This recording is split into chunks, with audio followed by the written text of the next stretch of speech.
Pecahkan telur ke dalam gelas. Lalu ditambah 200 ml champagne. Ini adalah minuman rahasia pria ini. Zack hari ini bangun dan menyadari dirinya sudah mau telat, dan langsung menelepon kantornya. Tapi tak disangka, tidak ada orang yang mengangkatnya. Di saat dia keluar rumah menyadari, sepanjang jalan kosong, tidak ada seorang pun. Dia masuk ke dalam pom bensin. Kasir juga tidak ada, tapi ketel di dalam ruangan terus menyala. Orang pasti tidak jauh. Dia melihat pintu toilet terkunci. Tapi di dalam tidak ada orang. Dan di bawah lantai ada majalah. Dia sedikit panik. Dia masuk ke salah satu rumah di jalan. Selang air yang menyala. Sarapan yang dimakan setengah.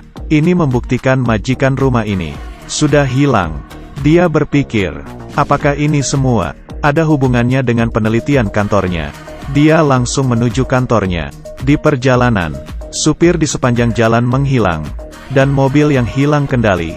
Sampai di kantor, dia langsung mengumumkan ke seluruh dunia. Penelitian kota lain menghubunginya, tapi yang didapatkan malah tidak ada respon.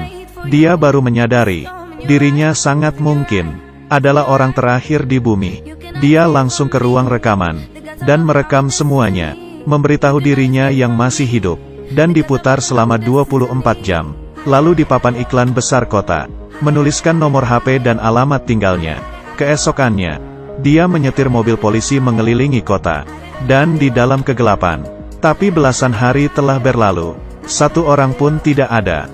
Dia yang putus asa, pindah ke kamar mewah, dan di dalam museum, memindahkan lukisan mahal, pindah ke beberapa rumah terkenal. Lagian seluruh dunia adalah miliknya.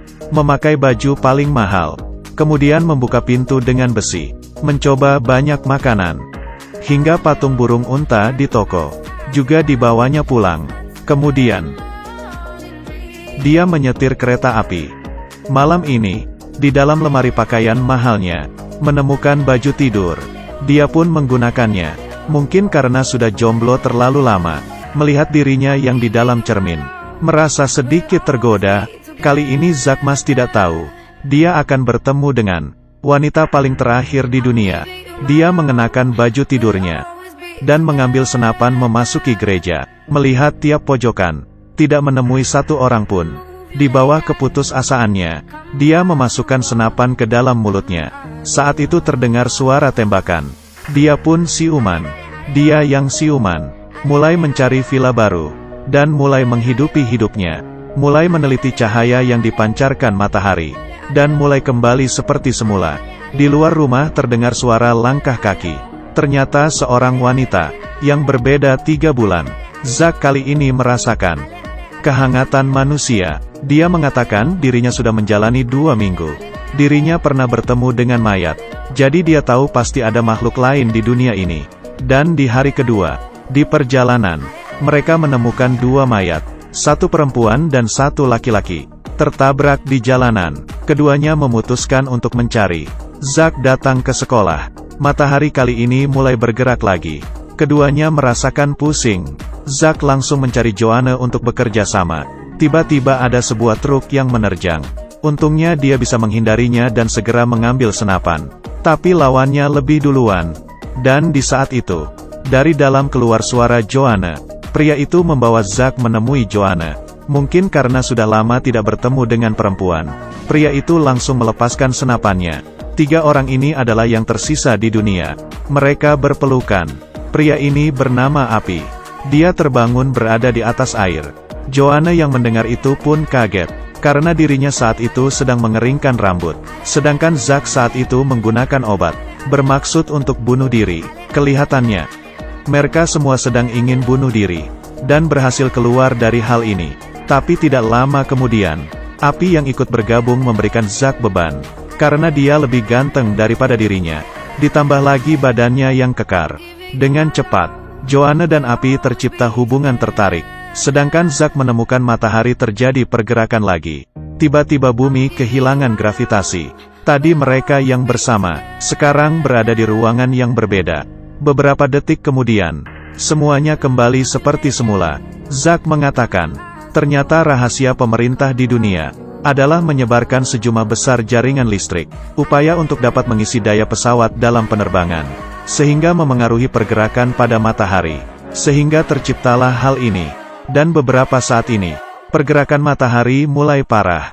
Kemungkinan akan terjadi sekali lagi hal seperti ini. Saat itu api memberikan saran untuk meledakkan jaringan listrik tersebut. Mana tahu bisa mencegah hal tersebut. Mereka datang ke gudang bom, dan memasukkan satu mobil penuh.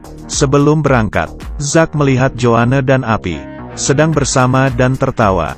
Dalam hatinya merasa cemburu. Di malam hari, ketiganya mendekati tempat jaringan listrik. Dan sebelumnya, Zack tidak hati-hati menekan tombol. Sekarang di tiap 1 kilometer ada radiasi yang tinggi. Zack mengatakan, dirinya dulu membuat perangkat kendali jarak jauh nirkabel. Mungkin bisa mengantar mobil itu masuk ke dalam. Sebelum dia menginjak gas pergi, Api memanfaatkan kesempatan.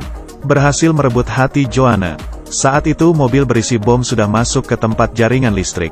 Ternyata Zack dari awal sudah memutuskan untuk mengorbankan dirinya. Dengan sekali tekan, semuanya meledak. Zack terbangun di atas pasir pantai, dan tidak jauh dari sana melihat pemandangan. Ternyata ledakan jaringan listrik tidak mencegah hal tersebut. Malahan ledakan tersebut membuat Zack masuk ke kondisi mati, dan mulai kembali lagi.